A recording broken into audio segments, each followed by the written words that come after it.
नमस्कार, times of Swaraj में आप सबों का स्वागत है और मैं हूं संतोष सिंह। और आज हम टाइम्स ऑफ स्वराज में चर्चा करने जा रहे हैं कि शिक्षक दिवस के मौके पर मतलब 5 सितंबर को पूरे देश में स्कूली शिक्षा में बेहतर काम करने वाले शिक्षकों को राष्ट्रपति पुरस्कार दिया जाता है।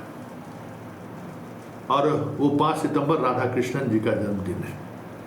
राधाकृष्णन जी हमारे एक ऐसे राष्ट्रपति हुए हैं जिन्होंने शिक्षा के क्षेत्र में अब अतुलनीय योगदान दिया है उसने, और उन्हीं के याद में उस दिन 5 सितंबर को पूरे देश में अच्छे काम करने वाले शिक्षकों को सम्मानित किया जाता है, राष्ट्रपति सम्मानित करती है।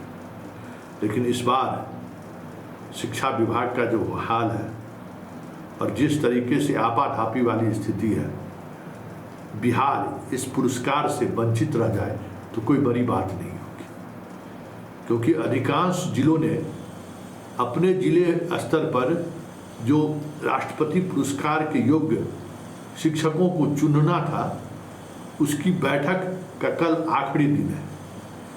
लेकिन 90% जिलों में अभी तक इसकी बैठक नहीं हुई है, और ऐसे में बिहार इस बार इस पुरस्कार से वंचित रह जाए तो कोई बड़ी बात नहीं है, क्योंकि जिला के द्वारा चयनित शिक्षकों की सूची स्टेट में भेजा जाता है और राज्य उस सूची को खुद अध्ययन करता है। और बिहार को 6 शिक्षकों का कोटा दिया हुआ कि 6 शिक्षकों को मैक्सिमम ये राष्ट्रपति पुरस्कार मिल सकता है। तो ऐसे 6 शिक्षकों को चुनकर उन्हें राष्ट्रीय स्तर पर जो कमेटी है उन्हें भेजना पड़ता है, और वो उसमें डिसाइड करते हैं कि कौन से शिक्षक इस योग्य हैं जिनको राष्ट्रपति पुरस्कार दिया जाए। ये प्रोसेस मतलब जुलाई से ही शुरू हो जाता है, और कल डिस्ट्रिक्ट लेवल पर चयन की आखिरी तिथि है।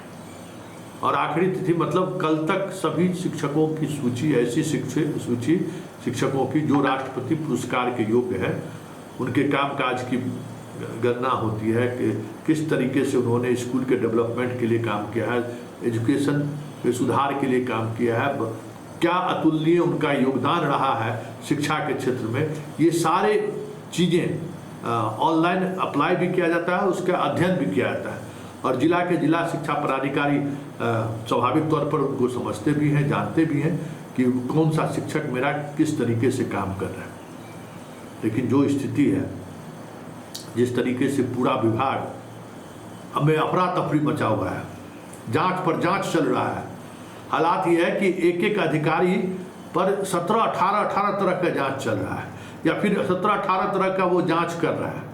पर कब किस अधिकारी फांसी चढ़ जाए कहना मुश्किल है, क्योंकि अराजकता की सारी सीमाएं, आपको जो के पाठक के दौर में जो खरीदारी की जो रेल शुरू हुआ ना, उसमें इन्होंने अराजकता की सारी सीमाएं पार कर दी। मतलब सारे नियम कानून को उन लोगों ने ताक पर रखकर खरीदारी कर लिया है, और अब जांच हो रही है।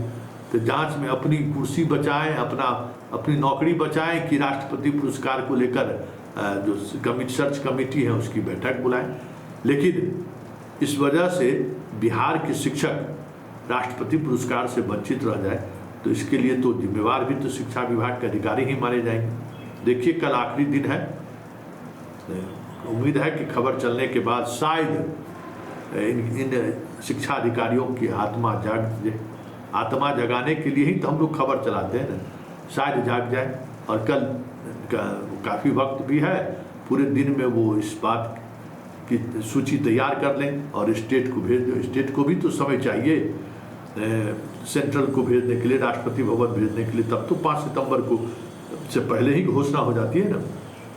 फिर शिक्षक लोग जाते हैं उस पुरस्कार को लाने के लिए, पुरस्कार पाने के लिए। चलिए देखिए आगे आगे होता है क्या। लेकिन इतना तय है कि आजकल शिक्षा विभाग में शिक्षा से जुड़े हुए कामों के प्रति विभाग इतना प्रयत्नशील नहीं दिखता है। उससे कहीं ज़्यादा जो 1 साल के अंदर में जो खरीदारी हुई है ना, उस खरीदारी को लेकर कैसे हम पूरे प्रोसेस को मैनेज करें।